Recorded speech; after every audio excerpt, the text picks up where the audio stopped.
अरे मुल्लाओं में हमने भी वही फूकनी लग गई, हमारे अंदर भी विषयों की फूकनी लग गई, तो वह दवा हमारे अंदर चली गई। जो देवगति और भोग भूमि में विषयों की फूकनी लगना थी वो हमारे पास आ गई, इसलिए गलत फहमी हो गई, वो दवा गलत चली गई। क्या हो गई? अरे इस मनुष्य गति में जो आकर के विषयों को खोने के लिए हम आए हैं, हम अपनी आत्मा से जुड़ने के लिए आए हैं, हम अपने से मिलने के लिए आए हैं, तो दवा किसकी खाली? हमने गधा की खाली, अर्थात मिथ्यात की, गलत फहमी की खाली। क्या कर ली? तो गधा की जो शैली बनी थी, गधा की शैली क्या? जब तुम्हारे पास मौसम होता है, जब तुम्हारे पास संत होते हैं, जब तुम्हारे पास शरीर में ताकत होती है, जब तुम्हारे पास ज्ञान होता है, तब उस ज्ञान को तुम दूसरी जगह लगाते हो। और जब तुम्हारे पास ज्ञान नहीं होता है, शरीर शिथिल पड़ जाता है, इंद्रियां शिथिल पड़ जाती हैं, तब तुम क्या करते हो? अरे मैं धर्म कर लेता तो ठीक होता। यही ना बैसाखी नंदी बन रहे, आषाढ़ के महीने में तो तुम संतों के सानिध्य में आकर के तो तुम धर्म नहीं कर पा रहे हो, और फिर जब निकल जाते फिर आप रहते तो कर लेते, नहीं तो नहीं करते। यही धारणा है। जब तुम्हारा वक्त है तब तुम धर्म नहीं करते हो, और जब वक्त निकल जाता है तो धर्म की सोचते हो। एक गधा की शैली है कि नहीं? क्या है?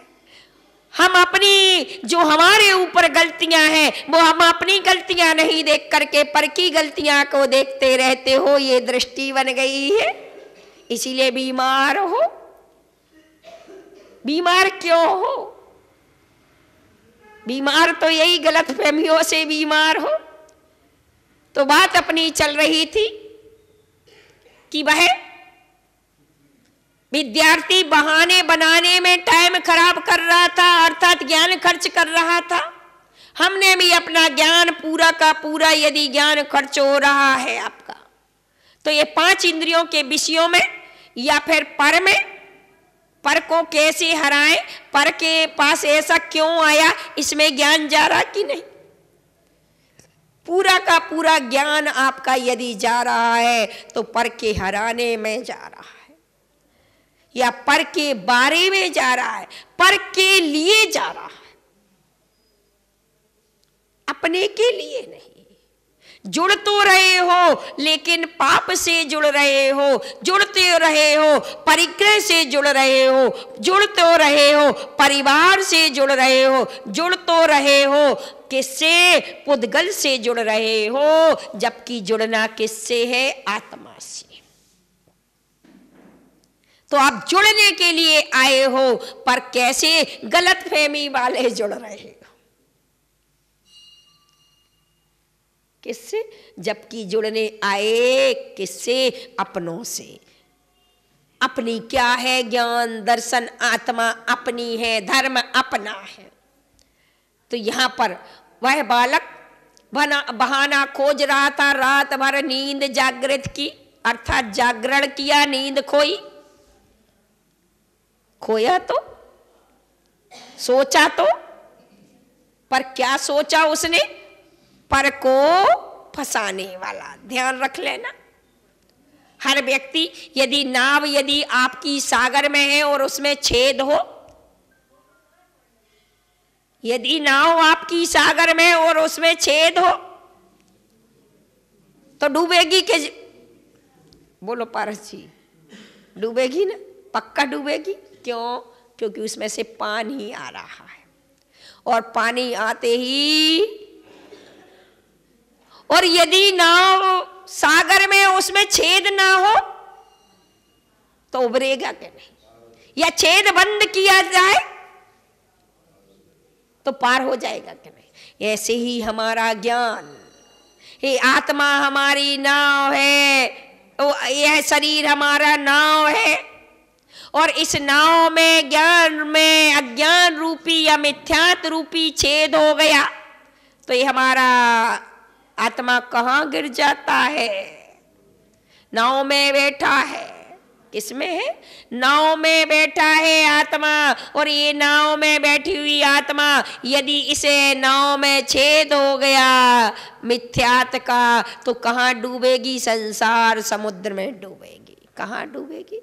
संसार समुद्र में डूबेगी। और इसमें यदि ज्ञान अज्ञान रूपी मिथ्यात रूपी छेद को अपने ज्ञान से बंद कर दो, नेगेटिव सोच की जगह पॉजिटिव सोच कर लो। पॉजिटिव सोच से आपकी आत्मा क्या हो जाएगी? अर्थात पार हो जाएगी। शरीर तो यही रहेगा, नाव तो यही रहेगी, नाव तो यही रहेगी। बस इसमें सवार कौन है ये देखना है। आत्मा यदि सवार है तो इस आत्मा को पार करना है तो छेदों को बंद करना ही पड़ेगा। तो वह व्यक्ति, वह बालक रात भर बहाना खोज खोज करके अंतोगत्ता बहाना मिल भी गए, और आकर के प्रातःकाल टीचर से मिलता है। हर बच्चे ने जो मेहनत की, चित्र बनाए थे चूहा बिल्ली कुत्ता गाय के, सबने चित्र दिखा दिए, तो हर ने मेहनत की, उस मेहनत का फल उन्हें मिल गया। किसी को 10 नंबर तो किसी को 8 नंबर, किसी को 9 नंबर तो किसी को 7 नंबर, अपने अपने नंबरों से को प्राप्त करके खुश। लेकिन ये बालक बहाना खोज रहा था, नंबर आया और उसने कागज कोरा रख दिया। क्या कर दिया? कोरा कागज रख दिया। कोरा कागज रखते ही टीचर को बड़ा गुस्सा आया, और गुस्सा आते ही, क्योंकि मनुष्य की सबसे बड़ी 2 कमजोरियां हैं, एक तो गुस्सा और दूसरा जिद। और महिलाओं की तो ये फेमस है, नाक पर गुस्सा जिसे कहते हैं। छोटी छोटी सी बातों में गुस्सा और छोटी छोटी सी बातों में जिद, ये सबसे ज्यादा पतन का कारण है, ये सबसे ज्यादा गिराने वाले हैं, ये सबसे ज्यादा अपन को अधोगति ले जाने वाले हैं। एक बार की गुस्सा करने से, कल प्रश्न किया था, लाल बंदर की पूंछ छोटी क्यों? क्योंकि गुस्से में आकर के हनुमान ने अपनी ही पूंछ में आग लगाकर लंका जलाई। लंका जली तो जली, पूंछ भी जली। क्या हुई? लंका जली तो जली, पूंछ भी जली। अग्नि का काम है स्वयं जलना और दूसरों को जलाना। जैसे अग्नि का गोला है, वह गोला किसी पर फेंको, वह जले या ना जले, लेकिन स्वयं अवश्य जलेगा। ये नियम है, कानून है। अग्नि अग्नि का ही काम करेगा। तो ऐसे ही यदि तुम छोटी छोटी बातों में गुस्सा करोगे तो पूंछ कम हो जाएगी, कोई पूछेगा नहीं। जितना जितना क्रोध करोगे, देखो सूरज जितना तापमान होता है तो उसके साथ कोई नहीं होता है, और चांद देखो शांत होता है तो उसके पास इतने सारे तारे होते हैं। क्योंकि गुस्सा एक ज्वलनशील पदार्थ है, जलाता है। क्या करता है? जलाता है। तो गुस्सा करने से, ये विज्ञान ने ही रिसर्च किया कि अपनी जो अंदर निरोगी काया बनाने वाली श्वेत कणिकाएं हैं वह रक्त कणिकाओं में बदल देता है। कैंसर की बीमारी सबसे जल्दी होती है अधिक से अधिक नाक पर गुस्सा करने वालों के लिए, या उसके फेफड़े जलते हैं। अल्सर की बीमारी सबसे जल्दी होती है, जलन वाली बीमारियां सबसे जल्दी होती हैं गुस्सा करने वालों। नस सुकड़ने वाली बीमारियां सबसे जल्दी होती हैं, अर्थात वो अपने सफेद कोशिकाओं को रक्त रूप परिवर्तित यानी काले कलर रूप परिवर्तित करती है। ये विज्ञान का रिसर्च। और कितनी 10,000, एक आध नहीं, एक बार की गुस्सा करने से श्वेत कणिका जो निरोगी काया करने वाली है वे 10,000 कोशिकाएं रक्त रक्त रूप परिवर्तित होकर अपने रोग के परमाणुओं को फैलाने लगती है। ये विज्ञान का रिसर्च है। फिर अपने आचार्य तो कहते हैं 5 मिनट की आयु खत्म होती है एक बार के गुस्सा से। ये सैद्धांतिक है। और अपन के देखिए, नाक पर गुस्सा रखी, नाक पर कसायों का इतना वेग चलता है, गुस्सा जब आता है होश खो देते हैं। और कितनी सी बात में कोई दम ना हो और बात में इतनी जल्दी बिगाड़ लेते, बनी बात को बिगाड़ लेते गुस्सा करने से। यदि अनंतानुबांधी गुस्सा आ गई तो नरक आयु का बंद होगा। सबसे ज्यादा गुस्सा कहाँ होती है? नरकों में। कहाँ होती है सबसे ज्यादा गुस्सा? कहाँ होती? तो नरकों में। अब नरक का आवाहन कर रहे, जुड़ने का कि टूटने का? क्या कर रहे? बनने का कि बिगड़ने का? नरक से निकल करके 7 राजू ऊपर आ गए, फिर नीचे जाओगे यदि इस प्रकार की कसाएं करोगे तो ये गुस्सा सबसे ज्यादा महिलाओं की नाक पर रखा रहता। और दूसरा है जिद्द। अब जिद्द का नाम है हठाग्रह, दुराग्रह। अपनी चला के रहूंगा। क्या करूंगा? अपनी चला के रहूंगा, भाई सही चाहे सही हो चाहे गलत हो, अपनी ही चला के रहूंगा, मेरी ही चलना चाहिए। ये ईगो, मैं ही सब कुछ हूं। अब वह न्याय नीति रूप हो चाहे ना हो, लेकिन मेरी ही होना चाहिए। पकड़ कर बैठ गए उसी बात को। ये जिद्द ही तुम्हारे लिए जिंद बनाएगी। क्या बनाएगी? जिंद का अर्थ जानते हो? नहीं जानते हो? एक व्यंतर जाति का देव है, वो ऐसा चिपकेगा कि फिर तुमसे बिल्कुल भी दूर नहीं हट पाएगा। उसको जिंद संज्ञा दी गई। क्या कर दी? जिंद संज्ञा दी गई। ये जिद्द ही तुम्हारे लिए वहां ले जाएगी।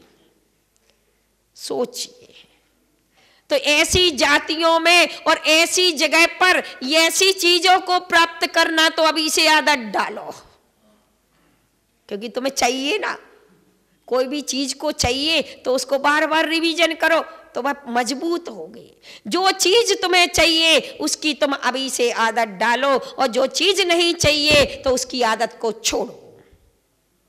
क्या करो? या तो छोड़ दो।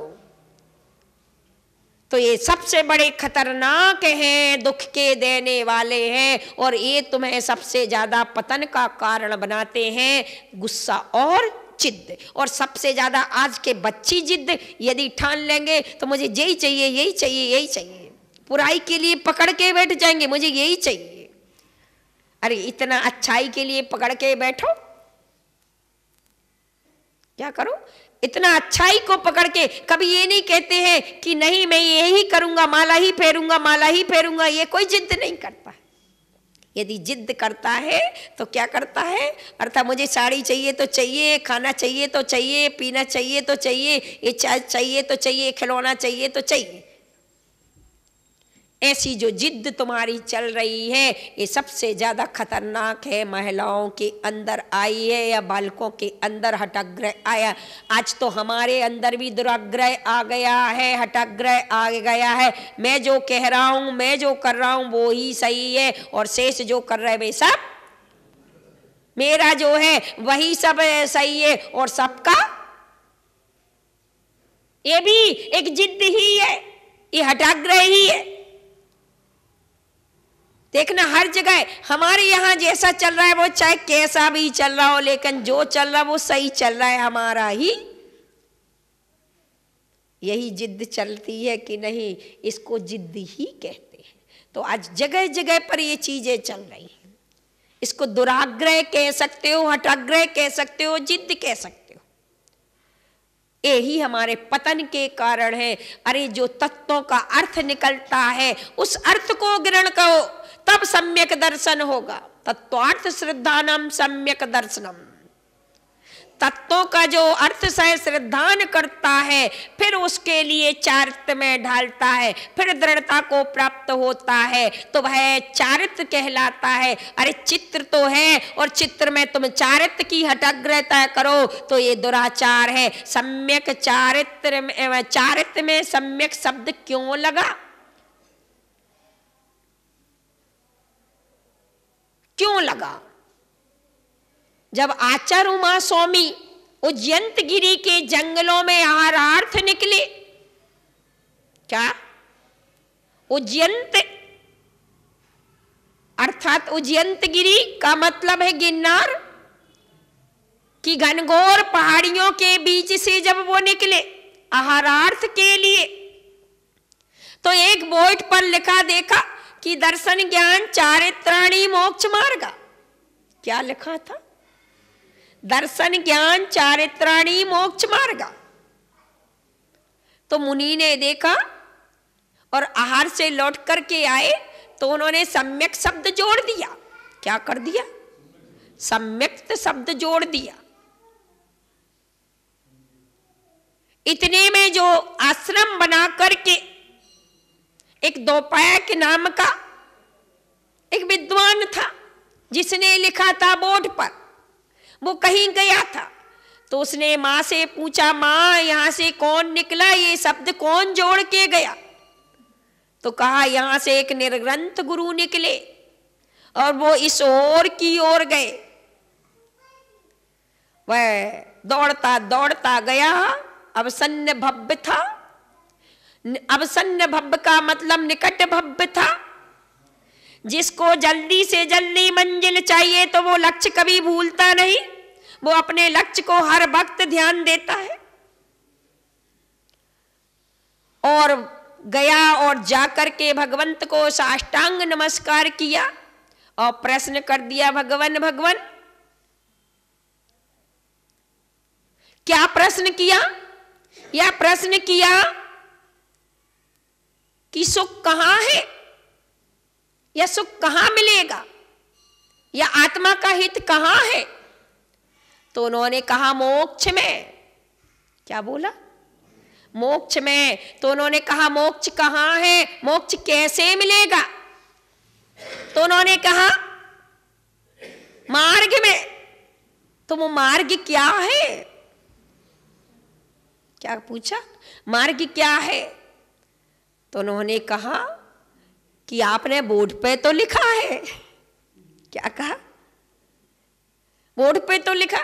तो मैंने तो ये लिखा था दर्शन ज्ञान चारित्राणी मोक्ष मार्ग। दर्शन ज्ञान और चारित्र में मोक्ष है।